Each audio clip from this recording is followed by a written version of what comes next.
Bismillahirrahmanirrahim. Sambutan terhadap lokasi pelancongan tempatan dan juga sikap pelancong tempatan yang lebih gemarkan melancong ke luar negara telah menimbulkan polemik dan juga perbahasan dalam kalangan penggiat industri. Jadi, Tanya Terus pada hari ini memulakan tahun baru 2024. Kita bercakap berkenaan apa kurangnya lokasi pelancongan tempatan. Semuanya seketika nanti.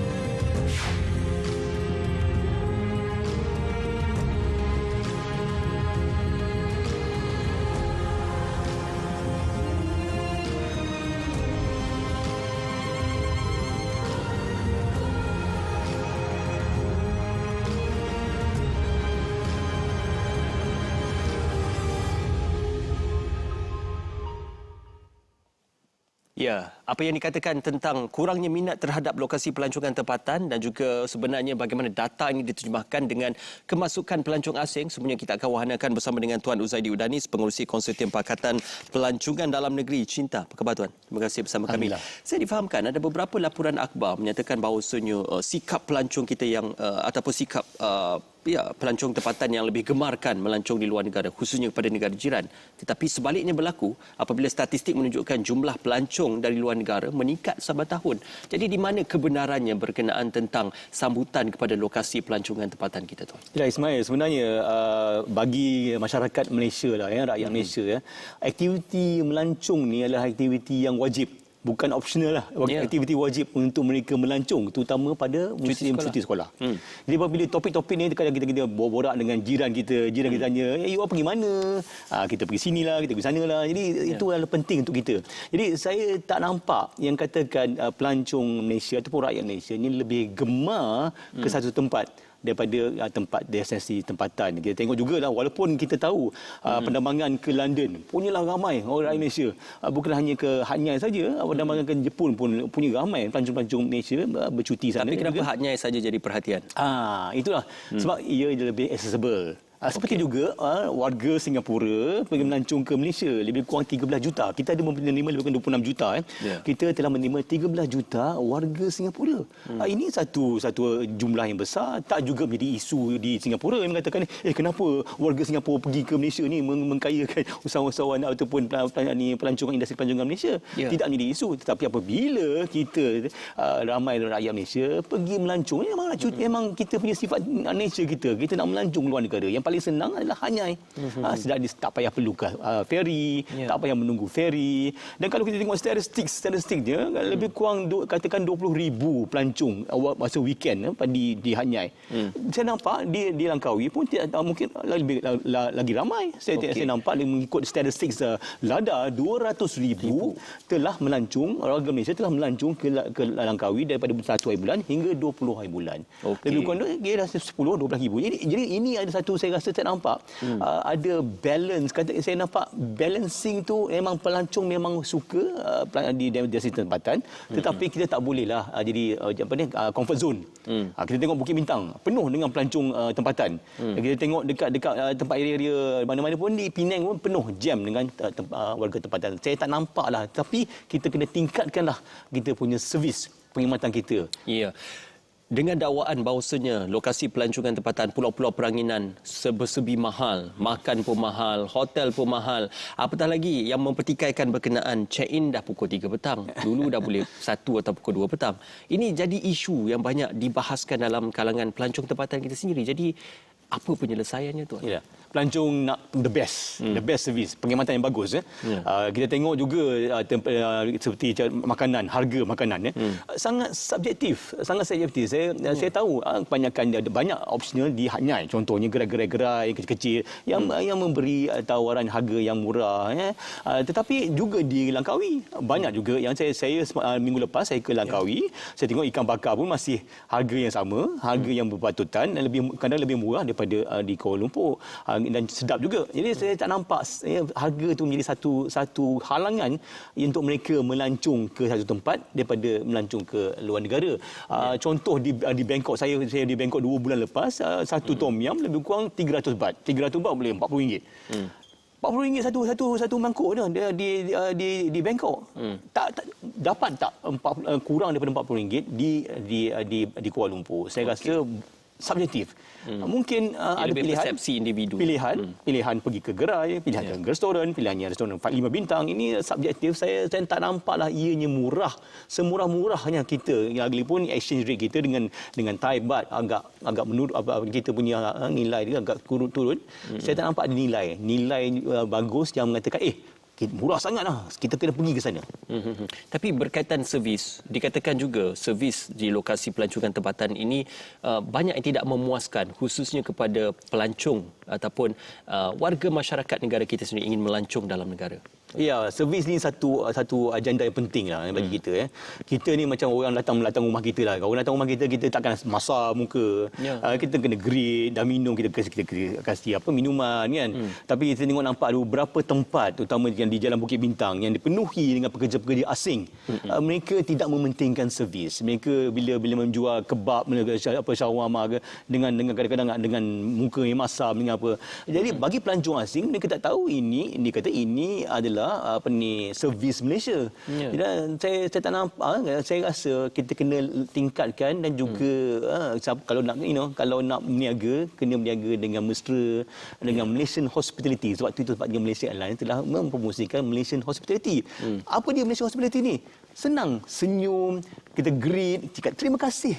Terima kasih itu pun kadang-kadang ayat yang amat susah bagi kita nak keluarkan pada pelancong ataupun pada pelanggan-pelanggan kita. Ini adalah basic yang saya nampak, servis tu very important. Kita boleh tingkatkan walaupun kita kata kita ni bagus, tapi kita boleh tingkatkan servis kita. Ya, mungkin kes-kes yang dilaporkan itu adalah kes-kes yang kecil berbanding dengan sambutan yang menggalakkan ataupun ramai yang berpuas hati dengan servis diberikan. Ibarat nila setitik rosak susu sebelanga. Kita akan sambung perbualan kita semuanya seketika nanti dalam Tanya Terus. Terlepas dari siaran program-program menarik di RTM, jom saksikan semuanya di RTM Klik.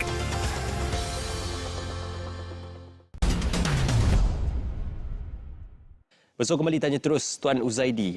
Tadi kita tanyakan apa kurangnya lokasi pelancongan kita. Masalahnya, apakah lokasi pelancongan kita ini sudah tepu? Tiada lagi yang boleh ditawarkan, tiada yang baru untuk ditawarkan kepada pelancong tempatan maupun pelancong asing. Saya rasa Ismail, tentang produk pelancongan ataupun destinasi pelancongan ni, kita ni antara yang produk yang paling banyak sekali lah. Berbanding dengan ASEAN. Contohnya, tapi produk-produk ni kena dipromot lah, kena dipromosikan oleh warga tempatan bersama dengan industri pelancongan. Jangan hanya warga tempatan, tapi kita kena engagekan dengan industri tempatan. Contohlah, saya baru-baru ni saya bincang dengan, saya berborak dengan anti sebelah rumah saya tu, mengatakan anti dia nak pergi ke Bagan Datuk. Apa ada kat Bagan Datuk ni? Dia kata geng-geng semua anti-anti semua nak pergi Bagan Datuk. Apa ada kat Bagan Datuk ni? Rupanya ada sunflower, taman sunflower yang terbesar di Malaysia ni. Jadi kita pun tak tahu. Sunflower ni adalah satu tempat yang dia menarik dia, bagi menarik dia. Jadi kita kena mempromosikanlah. Produk banyak, tempat banyak. Contoh di Kuala Lumpur ni, Ismail pernah pergi ke Pineapple Hill tak? Pineapple Hill. Apa tu? Itu adalah Bukit Nenas. Di mana itu ada satu tempat yang ada rainforest. Oldest rainforest in the world. Bersama dengan apa yang ada di Taman Negara. Tak ramai yang tahu. Dulu-dulu kita adalah kabel car dulu, yang masa zaman-zaman dulu tu. Sekarang tidak ada aktiviti dan promosi. Jadi saya rasa masih ramai yang tak tahu. Banyak. Tempat memang ini banyak. masalah promosi.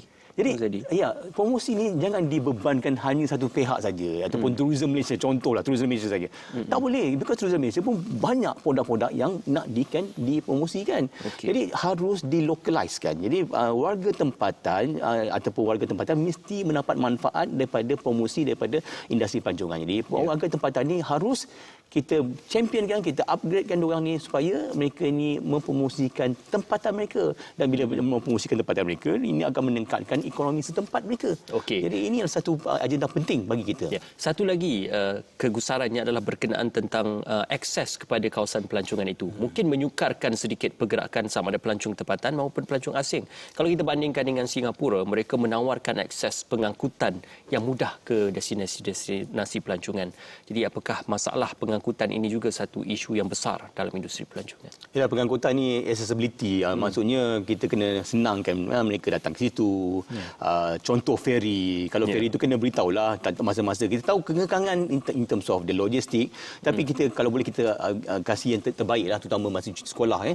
Jangan hanya masa-masa tertentu saja yang diberi, tapi semua setiap masa. Contoh-contoh ferry, contoh-contohnya cruise di Putrajaya harus ditetapkan masa-masa yang tertentu sebelum kita promote kan. Kita perlu promote. Dan antara saya nampak yang paling sekarang ni macam Mardi menggalakkan pelancong-pelancong datang situ dengan senang. Merasai tempat-tempat taman-taman pendidikan mereka, durian lah, rose lah di Cameron Highland. Jadi ini saya nampak kita kena menyenangkan pelancong-pelancong, dan saya rasa antara yang paling bagus adalah ada antara yang paling utama sekali logistik, terutama sekali ferry. Ya. Seperkara juga berkenaan tentang penerbangan. Kita sudah ada banyak syarikat penerbangan menawarkan tambang yang kompetitif. Tetapi ada yang membandingkan daripada pergi ke Sabah dan juga Sarawak, boleh pergi ke Jakarta atau boleh pergi ke Indonesia, pergi balik lagi. Jadi perbandingan ini ramai yang menyebabkan lebih cenderung untuk masyarakat kita pergi ke luar negara berbanding melancong di negara sendiri. Ya. Logistik yang terutama sekali penerbangan, ia penerbangan ni, model bisnes penerbangan ni berdasarkan dynamic pricing. Jadi lebih ramai lagi pelancong nak pergi situ, lebih tinggi harganya. Ini model bisnes yang diadaptkan oleh syarikat penerbangan ini. Jadi kita kena lebih kompetitif lah. Saya nampak negara jiran kita, Thailand terutama sekali, telah sekarang tahun ini akan membuka lebih 9 lagi penerbangan baru, syarikat penerbangan baru. Ini akan menjadikan satu industri yang kompetitif untuk mereka. Industri pelancongan ni, industri penerbangan ni sebagai sebagai infrastruktur. Infrastruktur itu mesti ada, seperti jalan, seperti jambatan, ini mesti ada. Jadi saya rasa kita perlu lebih kompetitif. Saya tahu sejak satu penerbangan yang dia telah ditutup, maka harga-harga penerbangan itu naik melambung. Masa dulu ada satu penerbangan yang sebelum tutupnya harganya agak kompetitif. Tapi sekarang ni dengan hanya 2-3 saja penerbangan di Malaysia ni, domestik ni, dia agak kita lihat harganya agak meningkat lah. Jadi kita perlukan lebih banyak lagi syarikat-syarikat penerbangan yang lebih kompetitif. Lebih kompetitif. Tuan Zuzaidi berkecimpung lama dalam industri pelancongan ini. Jadi apa produk pelancongan yang terkini yang boleh Tuan Zuzaidi kongsikan dan juga wahanakan bersama dengan kami pada hari ini, Tuan? Ya, nak cakap tak cukup masa. Banyak yang boleh kita yang anjurkan. paling menarik lah Saya untuk Januari ini. Kita penerbangan pasaran luar negara. Dia sangat curious datang ke sini dan mengetahui budaya. Contohnya budaya Malaysia, budaya Melayu, Cina dengan India ni. Nak tengok kebudayaan kat mana di Malaysia ni? Di KL ni. Tidak ada. Jadi kita kena tunjulkan. Jadi saya rasa kebudayaannya ada satu-satu yang kita patut tunjul, dan juga pengalaman yang patut kita tunjulkan. Saya nampak pengalaman masak nasi lemak sekarang semakin popular. Sebab di pasaran Eropah, di pasaran UK terutama sekali, nasi lemak ni sebagai satu makanan fusion bagi mereka. Mereka ingin tahu macam mana nak buat tarik macam mana. Jadi ini pengalaman-pengalaman yang saya rasa yang boleh kita tunjulkan. Tidak di belakangkan dengan tempat-tempat lain. Di Terengganu ada taman rose yang besar, dan juga di Kuantan tengok buaya depan mata kita. Itu antara aktiviti-aktiviti yang saya rasa yang boleh kita tunjulkan dan patut pelancong tempatan lihat dan juga mengalami sendiri. Ya, apa benar dakwaan industri pelancongan tempatan semakin lesu, Tuan Zuzaidi? Saya rasa pelancongan ni adalah industri lead lah. Kita perlu bekerjasama dengan bersama industri. Saya tak nampak lah industri lesu. Kalau tidak, industri lesu ni tak dapatlah 26 juta. Kita telah menerima lebih kurang 26 juta tahun lepas. Lebih daripada 26 juta pelancong. Walaupun kita sasarkan 16 juta je. Terlebih 10 juta extra. Jadi ini saya rasa adalah kerjasama antara pihak kementerian, kerajaan bersama dengan kita.